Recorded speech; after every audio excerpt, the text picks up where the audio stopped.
बम्बई से बोला दादी मंगरुआ बीमार बा मनोजवा बीमार बा बाकी पूरे ने मंगरुआ बीमार बा। अब वो मंगरुआ केजा बीमार है तो अब ढूंढना पड़ेगा उनको। बांकीपुर उपचुनाव के जब रिजल्ट आया तो उसके बाद जो है भाजपा से लेकर एनडीए में जितने भी कार्यकर्ता थे उन उबला गए, क्योंकि इस प्रकार से जीत होना सबसे बड़ी बात बिहार में पहली बार हुआ है। सर पूरा एकदम अबीर उबीर लगाए हुए हैं। सर आज मेरे लिए ही नहीं हर उस इंसान के लिए आज खुशी का दिन है।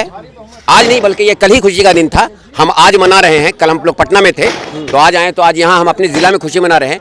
ये हर उस बिहारी के लिए खुशी का बात है जो बिहारी ये सोचता हो कि हमें एक बिहार में बदलाव चाहिए, बिहार में डेवलपमेंट चाहिए, बिहार में तरक्की चाहिए, बिहार का उज्जवल भविष्य चाहिए और बिहार के हमारे आने वाले बच्चे, आने वाली पीढ़ी का भविष्य उज्जवल हो और जो हमारे पलायन हो रहा है लोगों का वो पलायन बंद हो, यहाँ फैक्ट्री लगे, यहाँ डेवलपमेंट हो, किसान का उत्थान हो, जो नहीं हो रहा।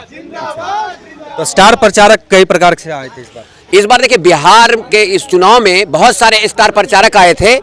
40 स्टार प्रचारक थे और लगभग 120 उनके विधायक गण वगैरह जो छोटे मोटे जो उनके जिनको वो छोटे मोटे बोलते हैं बीजेपी वाले।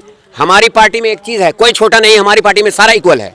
लेकिन उनकी भाषा में बोल रहा हूँ, उनके अनुसार कि उनके जो छोटे मोटे कार्यकर्ता वो भी आए थे तो उन लोगों ने मिलकर हर घर पे एक हमला किया हुआ था और हमारे जो लोग गए हुए थे वहाँ प्रचार के लिए और कुछ लोग जो हमारे बच्चे जो हमारे कार्यकर्ता वहाँ प्रचार के लिए गए थे उन लोगों को प्रताड़ना की गई उन लोगों के साथ और उन लोगों को कहीं कहीं से डिटेन किया गया, कुछ लोगों को अरेस्ट किया गया। लेकिन फिर भी बांकीपुर की जनता धन्य है। बांकीपुर की जनता का हम बहुत आभार प्रकट करते हैं कि आप बांकीपुर की जनता ने समझदारी का काम किया और प्रशांत किशोर को जिताया। यहाँ तक के बांकीपुर की जनता तक को धमकाया गया। न्यूज़ में, रील्स में आप देख रहे होंगे। भाजपा के कार्यकर्ताओं में पूरा बखला गया, पूरा जब बोल में है कि कैसे जीत गया है प्रशांत किशोर। देखिए भाजपा की जनता बौखला तो गई है। अब इस कार्यकर्ता में बौखलाहट आएगा नहीं सर। सबसे पहली चीज ये है कि उनका अहंकार टूटा है। आप अगर अहंकार की बात कीजिएगा तो आपका अहंकार टूटेगा और बौखलाहट आपकी आएगी। आप ये देखिए एक स्टेज प्रोग्राम हो रहा था, उसमें जो हमारे मनोज तिवारी थे, उन्होंने एक आदमी को टारगेट करके कहा कि ये क्यों यहाँ आ रहा है, हमारे इसमें प्रोग्राम में ये क्यों आया है। भाई पब्लिक है, आप पब्लिक को भगाइएगा, टारगेट कीजिएगा। और उनका गाना वही बताया गया ना, मंगरुआ बीमार बा। अब वो मंगरुआ केजा बीमार है तब ढूंढना पड़ेगा उनको। कहाँ गए मनोज तिवारी जी? मनोज तिवारी अब तो क्या हो गया? मंगरुआ सोचे थे कि जीत के गाना गाकर जिता देंगे भाजपा को। आपने एक और चीज देखा होगा, इससे पहले जब एक प्रोग्राम हुआ था, उस प्रोग्राम ने एक टीचर ने उनको कहा था गाना गाने के लिए। उस टीचर का किस तरह इंसल्ट किया था उस इंसान ने। और उसी तरह आकर यहाँ बिहार में एक हमारे बिहार के एक नौजवान को बेइज्जत किया। कहते हैं कि 100 भीड़ में एक अकेला शेर जो है जीत कर दिखाया पूरे बिहार में। जंगल में सर एक ही शेर होता है और बिहार में वो शेर हमारा प्रशांत किशोर है। और उस प्रशांत किशोर ने ये चीज दावा करके और ये चीज साबित करके दिखाया है कि प्रशांत किशोर एक शेर है जिसकी दहाड़ से सारे भाजपाई बीमार पड़ गए। पूरा बीमार पड़ गए। लड्डू का हुआ? लड्डू का जो हाँ लड्डू तो अभी लड्डू कहाँ गया है?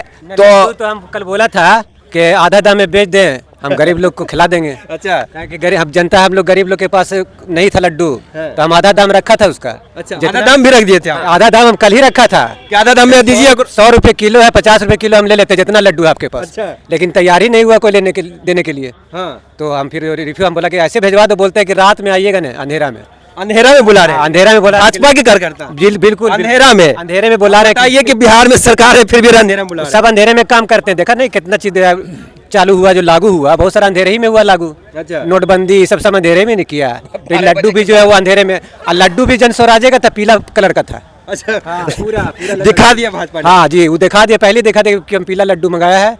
और वो जो फेल हो गया, आधा दाम रखा था, वो भी उनका लॉस हो गया। उनको कम से कम कुछ पैसा मिल जाता, गरीब लोग खा लेता। कम से पूरा जीत का खुशी मना रहे हैं। बहुत हम बांकीपुर की जनता का आभार व्यक्त करता हूँ, उनका कोटि कोटि मैंने आभार करता हूँ कि वो फुल सपोर्ट किए और प्रशांत किशोर को भारी मतों से विजय दिलाया। एक गाना आपका वायरल हो रहा है। बिल्कुल, अब पूरा वायरल होगा अभी। यही बोलिए, गाइए।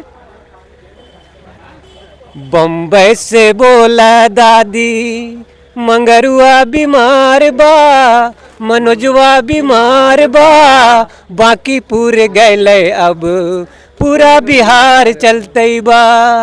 बाकीपुर गया पूरा बिहार चल जाएगा। जी जी, पूरा बिहार चला जाएगा। एकदम पूरा दावा है सब प्रशांत किशोर का जो है। हाँ, पूरा पूरा एकदम दावा। अब शुरुआत है, अब जो भी विधानसभा जो 2030 में होने वाला है होगा, उसके बाद जो उसमें रिजल्ट पूरा दिखाया जाएगा। बाकी पूरा भी झांकी है, पूरा बिहार बाकी है।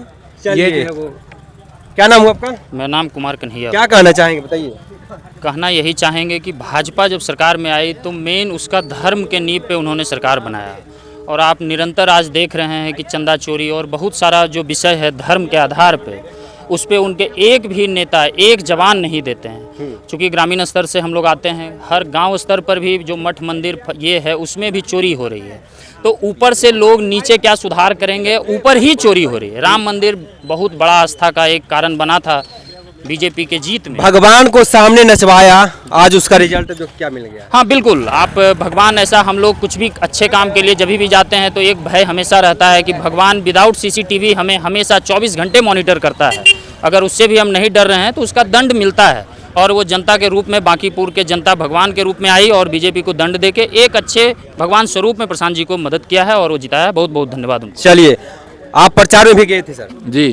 कैसा माहौल था उस समय? माहौल बहुत अच्छा था। लोग मन में अपने आप संकल्प दृढ़ ले लिए थे कि यहाँ कोई भी बड़े से बड़े नेता आ जाएं, लेकिन उनकी बात को नहीं सुनना है। इस बार हर हालत से प्रशांत किशोर और जनस्वराज को लाना है और यहीं से शुरुआत करना है, ताकि 2029 में जो एमपी का चुनाव है उसको भी फेस करना है। किधर जाएंगे, एनडीए तरफ जाएंगे या फिर महागठबंधन तरफ? सर ये तो हम लोग की पार्टी ने आज नहीं पहले ही कह दिया कि हम किसी तरफ नहीं जाएंगे, अकेले रहेंगे। हम अकेले रहेंगे। और दूसरी चीज ये बता दें, जब अकेले रहेंगे तब तो 2030 में आएंगे।